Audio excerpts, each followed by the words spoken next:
Pasamundos. Hi, everybody. It's Mr. B.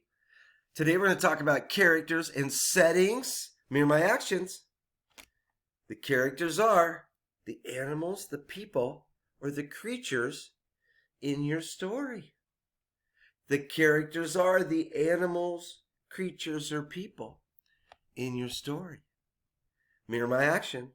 The setting is where the story takes place, right? Where is the story happening? All right, hold that thought. All right, we're going to use this movie here as an example.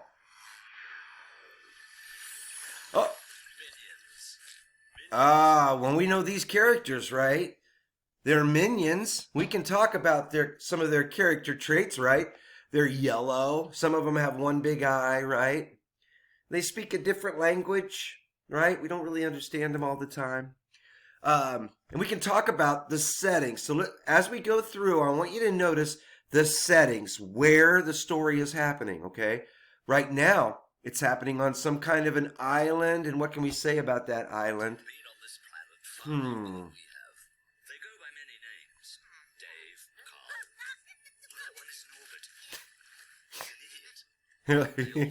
It's so funny. Now, you can see that this setting has a character associated with it. Now, the minions go through the whole story, but every setting has a new character, and we see that this island is like a prehistoric island with dinosaurs, right? This dinosaur is a character that only goes with this setting. Right? And we'll talk about that as we go along here.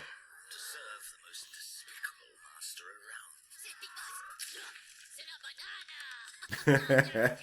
around. Ay, ay, ay. Finding a master was easy.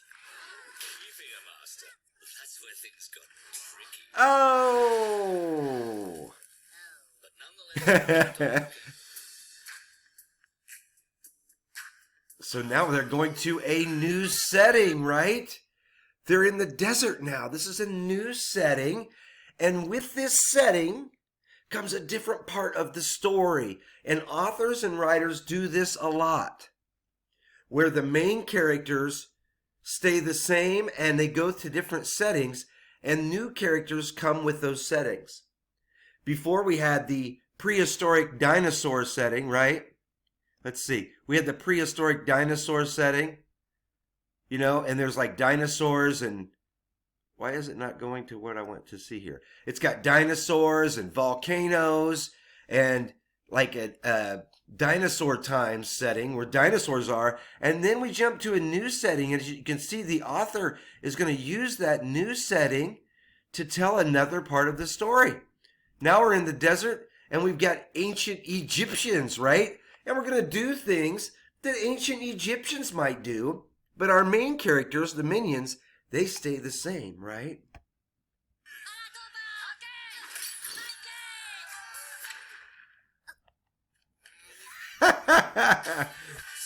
Now we've got a new setting. See? The minions are still here, right? We still have minions. But now we've got a winter kind of... This is really a leader named Napoleon. We're going to a new setting that has a new group of characters associated with that setting, which helps the story move along, right? First, we had the dinosaur setting that had dinosaurs in it. Then we moved to the desert, and that had Egyptians, ancient Egyptians in there, and they were the characters that came with that setting, right? But the minions were still there. The minions are the main characters. Now we're at a winter setting, right? And it's got like old-fashioned cannons and Napoleon here. That's this setting. That's what comes with this setting. Oh! It's a great song, by the way. Oh, now we've got a new setting, right? Still have the minions. The main characters are the same. We've got a new setting. We've got Dracula, vampire, castle, right? And there's the new character associated with that setting. He goes with this setting, right? The dinosaur's not in this setting, is he? The Egyptians aren't in this setting, but the vampire was in this setting. Oh no!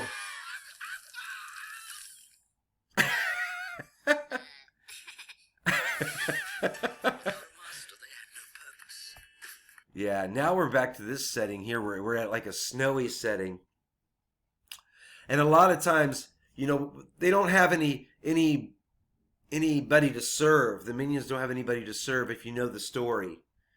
And so they're sad. And a lot of times authors will use snow or rain or cold. Like remember in Frozen, the sad time was snowy and cold, right? The author used that to demonstrate the mood of the characters.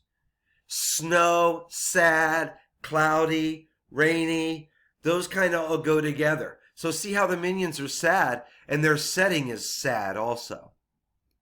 See how that kind of goes? The authors will do that sometimes. They became aimless Yeah. and depressed. It looks so funny. They would surely perish. But then one minion stepped forward. Now this is one minion stepped forward. It's going to be, this is probably the main. Kevin felt pride. Kevin. He was going to be the one to find his tribe the biggest, baddest villain to serve. Stuart felt hungry mostly. He was going to be the one to eat this banana. It's so well written. It's so funny. He was frightened of the journey ahead. Oh, so cute. And you can see as their journey, the author uses different settings. The author uses different settings to help their journey seem like it took a long time and seemed like they went to a lot of different places. They're on a different journey, aren't they? Yeah, they're on a journey. They went from snowy, now they're in the woods, right? They're in the woods. Now they're in a field. Now they're on the water. Atuka. Now, see, the author is using this setting to help set up this joke, right? The author's got a joke he wants to tell. They're really hungry, right? And the minions kind of look like bananas, but they have to set the joke up, right? So the joke is that they're out in the middle of the water and they don't have any food. Now he can tell the joke that the minions are starting to look like bananas, right? He uses the setting to help him tell the story.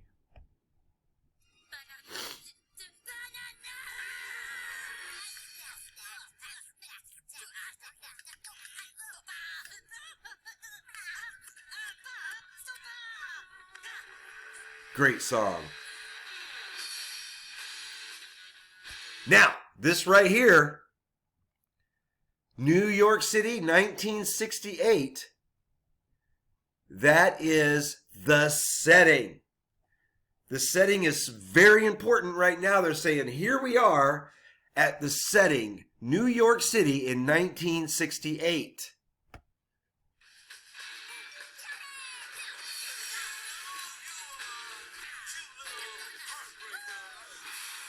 It's a great song.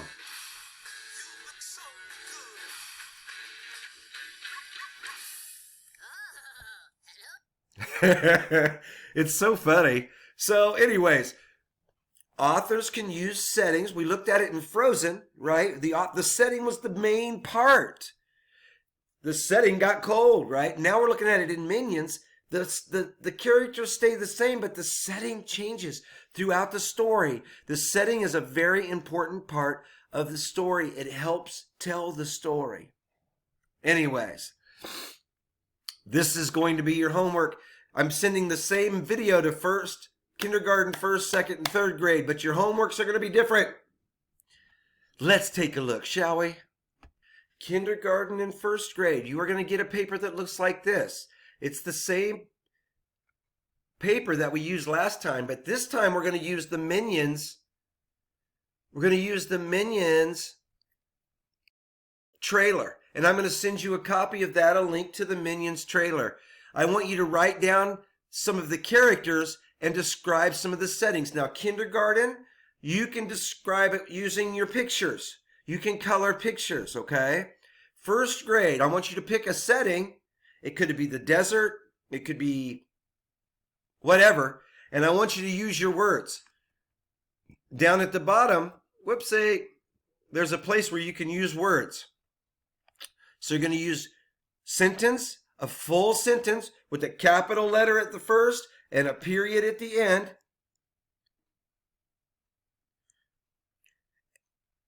And I want you to use your words, all right? And you can draw a picture. First graders, you are going to do this character assignment here. Now what you're doing is you're going to read